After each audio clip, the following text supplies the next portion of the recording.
O meu tema hoje é a parábola dos crentes perdidos,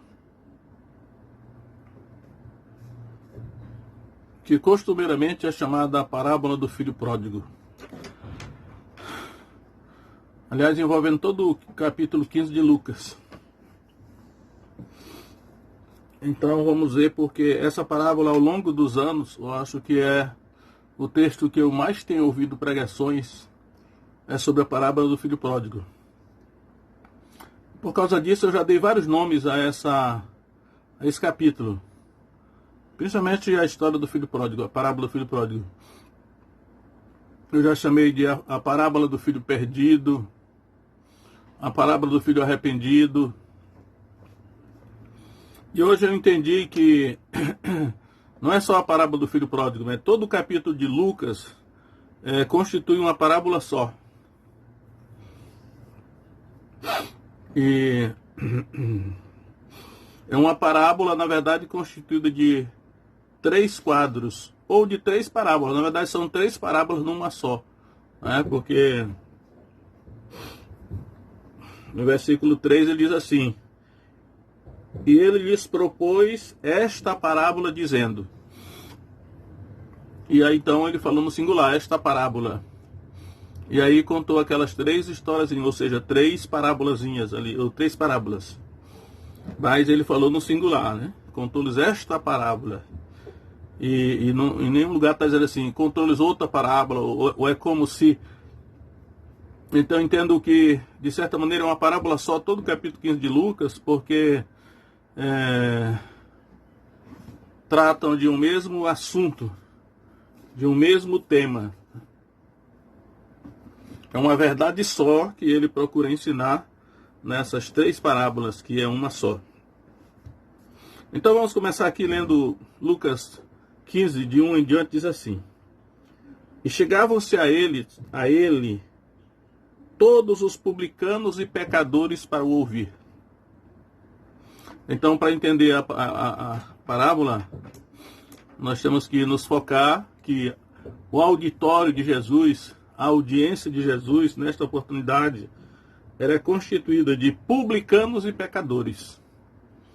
E publicanos e pecadores, mas também, no verso 2 diz assim: e os fariseus e os escribas murmuravam, dizendo, este recebe pecadores e come com eles. Então o auditório de Jesus era constituído dessas 2 categorias de pessoas.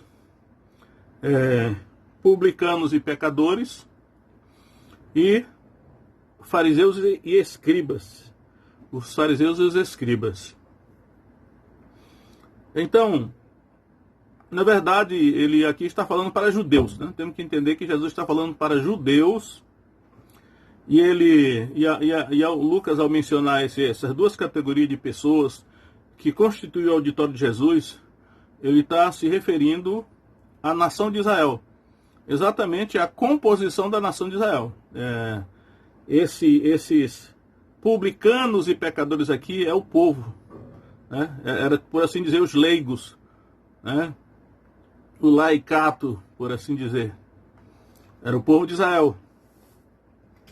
Claro que nessa altura do acontecimento, esses 2 nomes, publicanos e pecadores, se tornou um sinônimo de persona não grata na sociedade judaica, porque os reconhecidamente pecadores, naturalmente, não estavam nem aí para a religião, e os publicanos, eles estavam a serviço do Império Romano para cobrar impostos do seu próprio povo, portanto não eram bem vistos. Mas aqui eles estão representando o povo. E os fariseus e os escribas, ele está representando o ministério do judaísmo. Ele está representando os levitas e os sacerdotes. Como eu falei ontem a respeito deste assunto. Os sacerdotes e os levitas e os sacerdotes. Então, para respaldar isso que eu estou dizendo, eu vou ler, por exemplo, um texto em João capítulo 1. João capítulo 1, onde João diz o seguinte: Evangelho de João, capítulo 1, Verso 19. Este é o testemunho de João, quando os judeus mandaram de Jerusalém sacerdotes e levitas para que lhe perguntassem: quem és tu? Então os judeus mandaram de Jerusalém sacerdotes e levitas para questionar João Batista. Sacerdotes e levitas era o ministério do judaísmo. Como eu disse ontem, os sacerdotes eram a elite, eram os que estavam acima, no topo da hierarquia da religião judaica, enquanto que os levitas eles eram subalternos dos sacerdotes, embora fossem da tribo de Levi, todos eram da tribo de Levi, só que os sacerdotes eram da família de Arão. Mas eles eram do ministério, né? Ele compunha o ministério do judaísmo. João 19, e quando chega no verso 24, diz o seguinte: e os que tinham sido enviados eram dos fariseus. Então, embora talvez não todos, mas os fariseus eram, acredito que predominantemente, sacerdotes e levitas. Por isso que eles eram dedicados ao estudo da lei, embora essa responsabilidade de ensinar a lei era dos sacerdotes, não dos levitas. Mas vemos que no Antigo Testamento, várias vezes, os sacerdotes falharam, não se santificaram o suficiente, então Deus chamou os levitas para exercerem função sacerdotal na questão do sacrifício dos animais. Então nós temos que ter isso em mente para entender que esses fariseus e escribas que constituíam o auditório de Jesus nessa parábola, eles eram predominantemente sacerdotes e levitas, eram, por assim dizer, hoje, contextualizando, eles seriam os pastores. Enquanto que os publicanos e pecadores, eu acredito que predominantemente era o povo. Embora nem todos tenham se desviado, né, mas eram quase todos. Né? Havia uma apostasia no judaísmo quando Jesus veio. E aí, naturalmente, que os fariseus e os publicanos criticavam Jesus, dizendo: este recebe pecadores e come com eles. Então, eles estavam criticando pelo fato de Jesus estar tendo essa familiaridade com os publicanos e os fariseus. E foi aí que Jesus, então, contou essa parábola, né? Porque ele diz: e ele lhes propôs esta parábola, dizendo... E aí ele conta a primeira, eu diria assim, subparábola, que é da ovelha perdida. Então ele diz aí: que homem dentre vós, tendo 100 ovelhas e perdendo uma delas, não deixa no deserto as 99 e não vai após a perdida até achá-la? E achando-a, põe-na sobre os ombros, gostoso. Então, chegando em casa, convoca os amigos e vizinhos, dizendo-lhes: alegrai-vos comigo, porque já achei a minha ovelha perdida. Digo-vos que assim haverá mais alegria no céu por um pecador que se arrepende, mais do que por 99 justos que não necessitam de arrependimento. Então, nessa primeira parábola, ou subparábola, da ovelha perdida, Jesus está contemplando aqui os publicanos e pecadores. Né? Está contemplando os publicanos e pecadores, o povo, que nessa altura eles estavam realmente desviados. Né? Estou lendo em Lucas, mas quando nós chegamos, por exemplo, se nós fôssemos em Mateus 9, 35, Jesus, ao desembarcar às margens do Mar da Galileia, ele vai ver todo o povo e vai dizer, e compadeceu-se deles porque eram como ovelhas que não têm pastor. Estavam desgarradas e errantes. Esse é o termo que Mateus usa. Era o povo de Israel, né? Eram as ovelhas que estavam ali nessa situação. Aí Jesus passou a pastoreá-las, essa que é a verdade. Né? Então, neste caso aqui, essa ovelha perdida, Jesus contou para contemplar o povo, os pecadores e publicanos, contextualizando, né, para hoje, nós diria assim, eu diria que seria assim, o povo evangélico, vamos colocar assim, né? Embora não generalizando, porque acredito que o remanescente fiel sempre Deus manteve, mas de certa maneira, em grande parte, é possível que nós hoje, como evangélicos, o povo, é possível que esteja assim, né? Na situação dos escribas, aliás, dos publicanos e pecadores.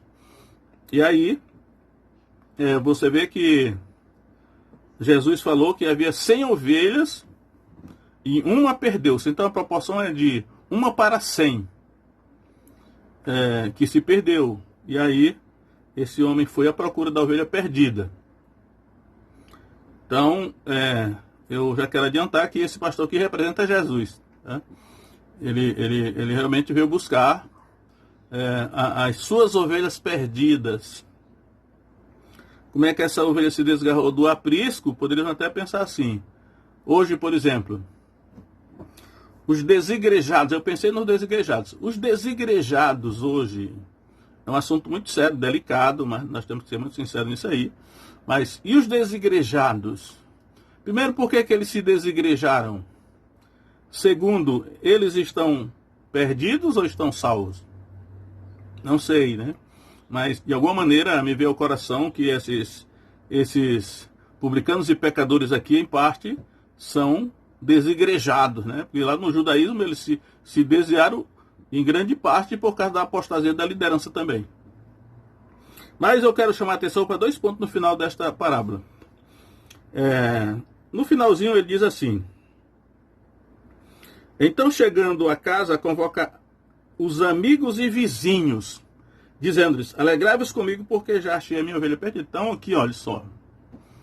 Os amigos e vizinhos, creio aqui, que no caso da parábola se referiria aos gentios. Nada impedia que um judeu fosse amigo ou vizinho de um gentio. Os de fora. Hoje seria o não crente, né? O não cristão, o não discípulo. Amigos e vizinhos todo mundo tem.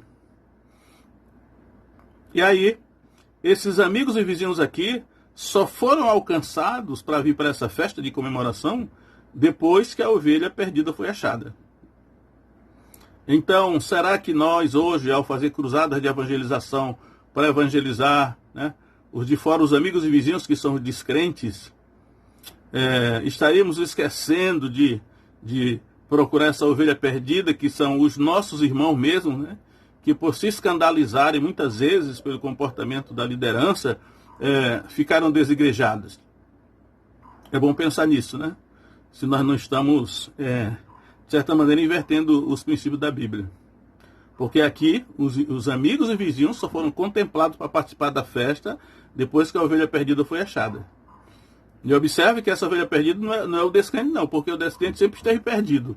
Mas essa daqui, antes, ela estava no aprisco. Depois foi que ela foi embora do aprisco por algum motivo. Então,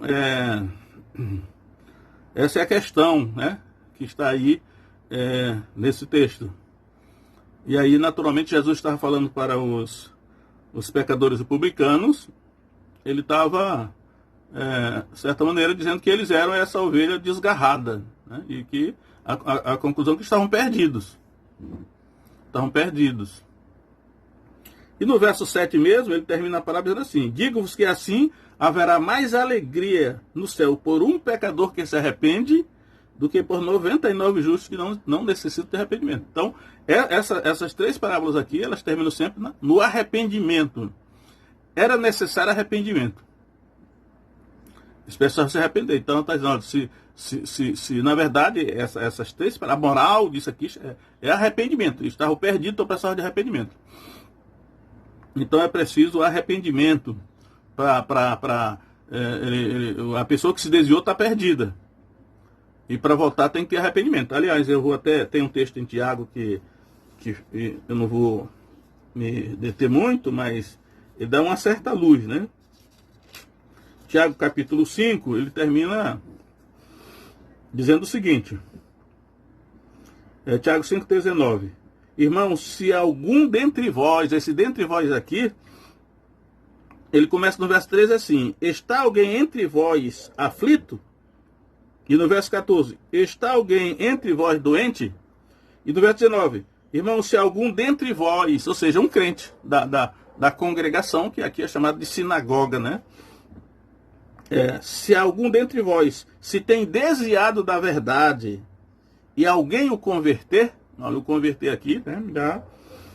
Saiba que aquele que fizer converter, novamente o converter aqui, do erro do seu caminho um pecador, aí a pessoa voltou a ser pecador aqui, porque o crente não é pecador, né? Às vezes eu vejo o crente por ignorância dizer, ó Senhor, nós somos pecadores. O crente não é pecador, né? Pecador é a pessoa que não é convertida.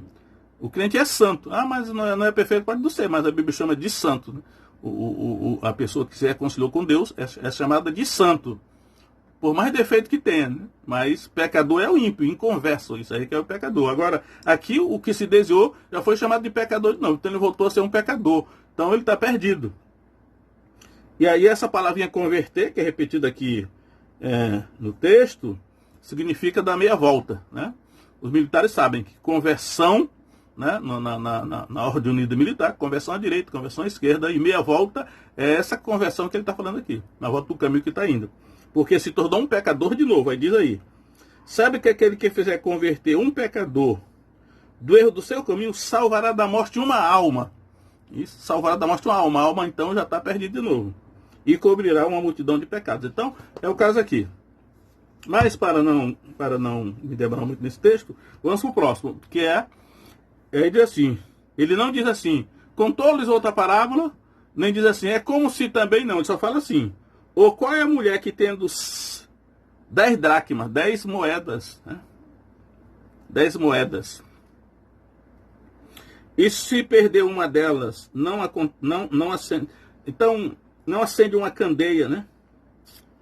Varre a casa e busca com diligência até achar. Então, nesse caso aqui, é a mesma parábola. Jesus está contando os mesmos valores, só que agora ele tá se dirigindo aos fariseus e escribas, ele está se dirigindo ao ministério, aos sacerdotes e levitas, né, que constituem ali o seu auditório. Então, e veja que agora a proporção é de 10 para 1.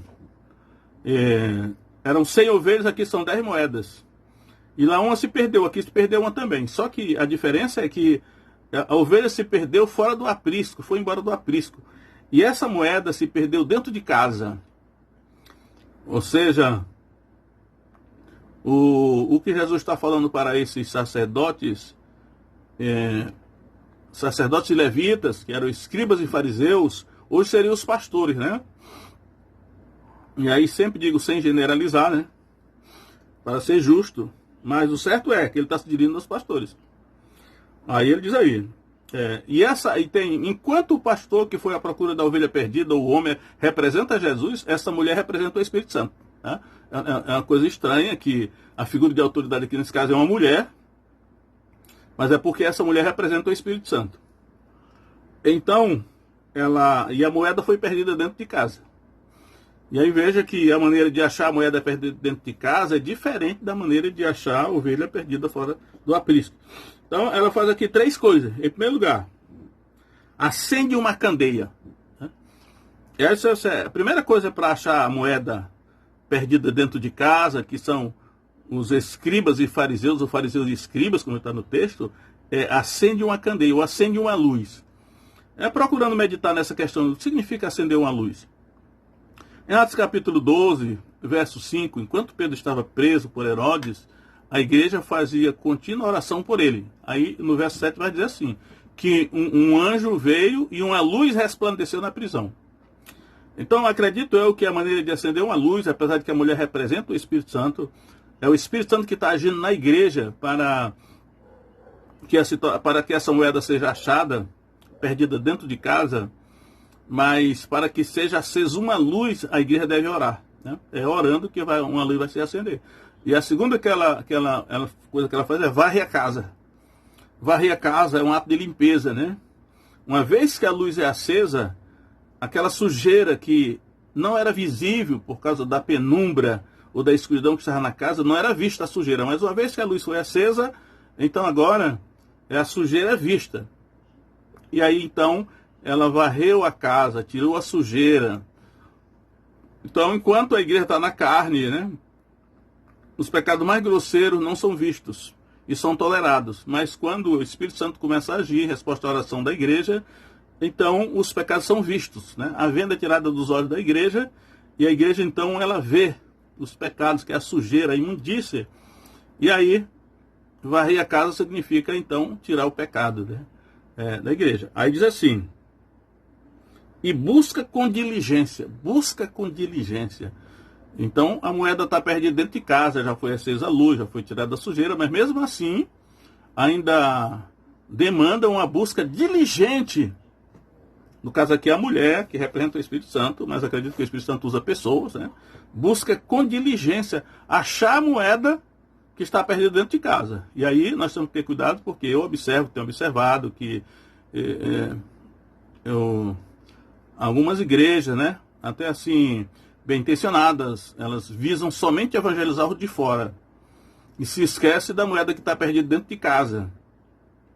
Então, muitas vezes, o esforço que é demandado para procurar a ovelha, por exemplo, estar fora de casa, ou de fora, deveria ser, pelo menos, em igual medida, o esforço, a busca com diligência até encontrar a moeda. A moeda são os que estão perdidos dentro de casa. Né? E aqui ele está falando para os pastores, ele está falando para os sacerdotes levitas, e para os fariseus e os escribas, que era a liderança religiosa de Israel.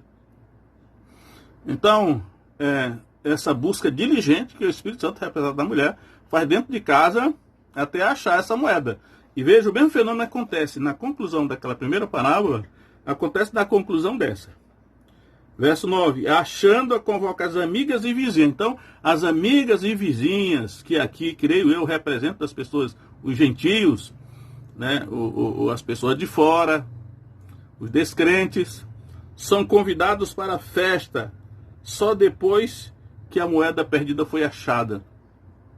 Então, se nós acharmos as moedas perdidas dentro da igreja, ficará mais fácil convidar, né, as amigas e vizinhas, no caso aqui, da parábola, para que elas participem da festa, que elas se converterem e também serem salvas. E ela termina novamente com arrependimento. Não adianta fugir, porque o tema desse capítulo todo é arrependimento. Assim vos digo que a alegria diante dos anjos de Deus por um pecador que se arrepende. Novamente, né? A moeda é um pecador, e que Jesus está dizendo é duro, mas ele está falando isso, que na verdade os sacerdotes e levitas de Israel, como os escribas e fariseus, que eram os mesmos, eles já eram pecadores que precisavam de arrependimento para serem salvos. Então a mesma coisa hoje, né? Deus não se impressiona com títulos, nós sabemos disso.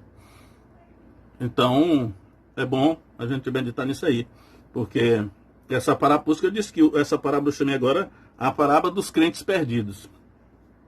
E aí ele termina com essa parábola do filho pródigo, né? E aí eu, analisando essa parábola, o filho mais novo, ele representa os pecadores e publicanos. E aí qual era o problema dele? Ele quis gozar os prazeres do mundo agora, aqui e agora, né? Ele quis o aqui e agora. Ele já queria usufruir da herança aqui e agora. Provavelmente ele achou que a vida na casa do seu pai era muito monótona, era muito desinteressante.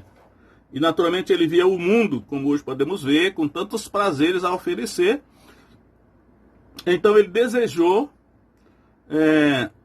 usufruir dos prazeres do mundo aqui e agora. E se nós formos olhar para a tentação de Jesus, no capítulo 4 de Lucas e de Mateus também, nós vamos ver que as tentações que Satanás lançou contra Jesus era no sentido de coisas legítimas, que Jesus tinha direito, mas não era a hora, né? O problema é que Satanás lança a tentação para nós assim. Você tem direito a isso, é agora, só que não é agora, nós temos que esperar o tempo de Deus. Então, por exemplo, quando ele ofereceu os reinos do mundo e a sua glória, Jesus um dia vai reinar, ele vai todos os reinos do mundo, né? Mas não era a hora, e Satanás queria que recebesse agora. Então, cuidado com esse negócio de querer usufruir, antes da hora de Deus, as coisas que você tem direito legítimo, né? Esse rapaz tinha direito de ser o herdeiro, mas só depois que o pai dele morresse. Ele quis antes. Então esse foi o problema dele. E aí Jesus está dizendo, porque esse rapaz aí, ele representa os escribas e fariseus, os pecadores e publicanos. Eles foram para o mundo. A religião ficou desinteressante. Então foram para os prazeres do mundo. Por exemplo, os publicanos foram ganhar dinheiro do Império Romano, como hoje muita gente aí no Brasil, né, está se vendendo para estranhos e estrangeiros em troca de dinheiro, e perdendo a sua alma, né? E às vezes até vendendo a nação. Então, tem consequências. A segunda coisa que esse filho pródigo fez, ele foi embora, e diz aí a texto que ele gastou todos os seus bens vivendo dissolutamente, e aí a fome bateu à sua porta. A fome aqui é um flagelo, por toda a Bíblia a fome é um flagelo. A fome bateu à porta dele. Como hoje, a fome está batendo à porta de muita gente, e olhando para a Bíblia, para ter um discernimento sobre isso, ainda que não queremos aplicar no sentido absoluto essas verdades espirituais aqui, mas é bom considerar. A fome bateu à sua porta, e aí ele começou a passar por humilhação, porque ele foi apacentar porcos, que principalmente para um judeu que sabia que os porcos eram considerados imundos pela legislação mosaica, mas ele foi apacentar porcos. Foi então um emprego humilhante. E ele até estava passando fome ainda, porque desejava comer o alimento que os porcos comiam e não lhe era permitido, né? Então, mas como esse rapaz está representando aqui os pecadores e os publicanos, eles eram judeus, hoje seriam os crentes, né? Que de repente você está passando por uma situação dessa, de fome, de humilhação, mas no final a gente vai ver que isso é a amorosa mão de Deus para lhe chamar de volta para a casa paterna, né? Quando a tragédia bate à porta, a humilhação, o problema pode ser a amorosa voz de Deus chamando para voltar para a casa paterna. E aí, ele planejou se arrepender, né? Ele teve uma hora lá que a Bíblia diz, caindo em si, e até eu vejo que várias traduções, como essa aqui mesmo que eu estou usando, ela diz assim, e tornando em si, eu acredito que a tradução correta é caindo em si, né? Caindo em si, ou seja, ele parou para refletir, né? Para fazer uma reflexão, uma análise da sua vida, uma autoanálise. E aí ele viu a situação que ele se encontrava. E aí ele se lembrou da casa do seu pai e disse assim, quantos empregados de meu pai têm abundância de pão e eu aqui pereço de fome? Levantar-me-ei e irei ter com meu pai. E dir-lhe-ei, pai, pequei contra o céu e perante ti. Já não sou digno de ser chamado teu filho. Trata-me como um dos teus empregados. Então, o que ele fez aqui? Observe que as duas parábolas anteriores, da ovelha perdida, da moeda perdida, terminavam em arrependimento. O que está acontecendo aqui, nessa historinha aqui, nessa parábola, agora, a palavra arrependimento não aparece, mas o arrependimento está exemplificado no comportamento do filho mais novo. E eu digo sempre que o maior exemplo de arrependimento que talvez tenha no Novo Testamento é esse aqui. A palavra arrependimento não precisa aparecer porque os atos do rapaz é o que significa arrependimento. Mudança de maneira de pensar, metanoia, mudança de mente, seguida pela mudança de comportamento, que é a consequência essa, né? Então, primeiro ele planejou o arrependimento. Muitas vezes, né, quem sabe, muitas vezes a pessoa, você pode ter planejado o seu arrependimento, mas botar em prática é outra coisa. Só que esse rapaz planejou na sua mente e botou em prática, porque ele vai dizer assim, ele disse assim, verso 20, e levantando-se foi para seu pai. Então ele foi, botou em prática, né? Ele foi embora, e quando ele chegou lá na casa do seu pai, é interessante o encontro do pai com o filho, porque diz aí, levantando-se foi para seu pai. Quando ainda estava longe, viu seu pai e se moveu de íntima compaixão. Essa expressãozinha aqui, que ultimamente eu tenho visto com muita frequência na Bíblia, né? Moveu-se de íntima compaixão. Na parábola do credor incompassivo, o rei moveu-se de íntima compaixão quando viu a humilhação do servo, né? Jesus moveu-se de íntima compaixão quando viu o filho da viúva de Naim. O bom samaritano moveu-se de íntima compaixão quando viu o homem caído ferido. E agora o pai do filho pródigo moveu-se de íntima compaixão e correndo lançou-se-lhe ao pescoço e o beijou. E aqui eu quero só dizer o seguinte, tem que ter cuidado, né, para não torcer a palavra de Deus, porque às vezes no desejo de facilitar o retorno dos pródigos e o retorno dos desviados, nós facilitamos, adocicamos a coisa, e não é bem assim. né? Observe que esse pai só se moveu de íntima compaixão quando ele viu o arrependimento do filho, a humilhação, né? Naturalmente que ele veio descalço, fedendo a porco, maltrapilho, humilhado, quebrantado mesmo. Foi essa condição que levou o pai a mover-se de íntima compaixão. É Deus, esse pai que representa Deus, né?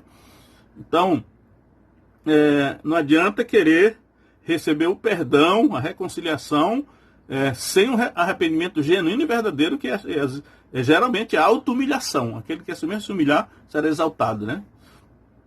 Então, nós temos que olhar para isso aí. Não adianta, venha do jeito que você está, que Deus está lhe esperando de braço aberto. Sim, está lhe esperando de quebrantado, humilhado, né? Aí o filho começou a fazer o discurso que tinha planejado. Assim, pai, pequei contra o céu e perante ti. Já não sou digno... Não, pai, pequei contra o céu e perante ti. Já não sou digno de ser chamado teu filho. Ele parou aí, porque o pai interrompeu. Antes que ele dissesse assim, trata-me como um dos teus empregados, o pai interrompeu o discurso, porque viu que ele estava realmente arrependido. E aí, né, mandou exaltar, disse assim, trazei depressa, né, mas o pai disse aos seus servos, trazei depressa a melhor roupa e vestiu, e põe-lhe um anel na mão e sandália nos pés. Então, para os pródigos, né, e aqui é o povo, né, aqui é o povo, não são os pastores não, os pastores estão exemplificados na moeda perdida. E aí eu vou dizer, o filho mais velho, né? Eu sei que vários já pregaram, eu já preguei também, o filho mais velho, só focar no filho mais velho. E aí eu não vou nem falar no filho mais velho, porque se você quiser saber como termina a história do filho mais velho, é só você olhar a história da moeda, a parábola da moeda. O filho mais velho é a moeda perdida, porque está perdido dentro de casa. Aí a gente diz, será que ele se arrependeu? Se arrependeu, porque a moeda foi achada. Então... Aí termina na festa de novo, né? Diz assim, porque este meu filho estava morto e reviveu, tinha se perdido e foi achado, e começaram a alegrar-se. Então terminou na festa essa história aqui. Então, isso aqui é o Evangelho, né? Que Jesus, diante daquele seu auditório, né? Só de judeus, né? Tinha assim, o povo de Deus. E aí, ele contemplou ali o povo, né, representado nos pecadores e publicanos, e o ministério representado nos fariseus e escribas, que eram sacerdotes e levitas. Então, por isso que eu disse que essa parábola eu chamo aí hoje de a parábola dos crentes perdidos. Estavam igualmente perdidos, tanto o povo quanto o ministério. E ambos necessitavam de arrependimento. E somente com o arrependimento deles todos é que os amigos e vizinhos puderam participar da festa, ou seja, os gentios aqui seriam salvos, né? Como hoje também. Então, é muito interessante, né? Como é que nós vamos nos arrepender, né? Porque eu vejo a palavra arrependimento, é a palavrinha aqui. O arrependimento não é só para o de fora, não. Nós, os crentes, precisamos nos arrepender, né? Nos arrepender, porque... Naturalmente, nós tropeçamos em muitas coisas, como a Bíblia diz, né? Tropeçamos em muitas coisas, precisamos nos arrepender. E nos arrepender, a Bíblia diz assim, né? O que esconde as suas transgressões nunca prosperará, mas o que as confessa e deixa, alcançará misericórdia. Então, meus irmãos, o negócio é sério, não adianta querer tapar o sol com a peneira ou distorcer, porque a verdade é essa aí, né? Nós precisamos... garantir a nossa salvação, e nós precisamos nos adequar estritamente aos princípios da palavra de Deus, e todos são assim, né? Precisam de arrependimento. E assim nós estaremos garantindo que nós somos a ovelha que foi achada e voltou para o aprisco, a moeda que foi achada dentro de casa e voltou para a coleção das 10, e o filho mais novo que voltou para a casa do pai, foi exaltado, arrependido, e o filho mais velho que provavelmente se arrependeu, e ali ele estava perdido dentro de casa, o filho mais velho, né? Para não ficarmos iludidos. Eu sempre digo que a situação do filho da moeda era pior do que a da ovelha, porque a ovelha, primeira coisa, a ovelha podia se mover, ela se movendo, era possível que de longe o pastor que estava procurando visse até um negócio se mexendo ali, é a ovelha. Depois a ovelha poderia balir, emitir sons. Eu estou ouvindo o balido de uma ovelha, é aquela minha ovelha que estou procurando. Enquanto que a moeda nem podia se mover e nem podia emitir som. Então é mais difícil achar a moeda dentro de casa do que a ovelha fora de casa. Embora devamos reconhecer que a ovelha também pode ser devorada, a ovelha perdida pode ser devorada pelos lobos, pelos leões, os ursos e todos os predadores que estão aí fora, né? Assim, espiritualmente falando.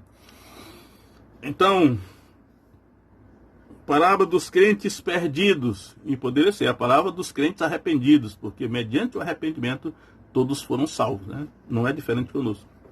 Deus abençoe cada um de vocês aí e a todos nós aqui, em nome de Jesus, amém.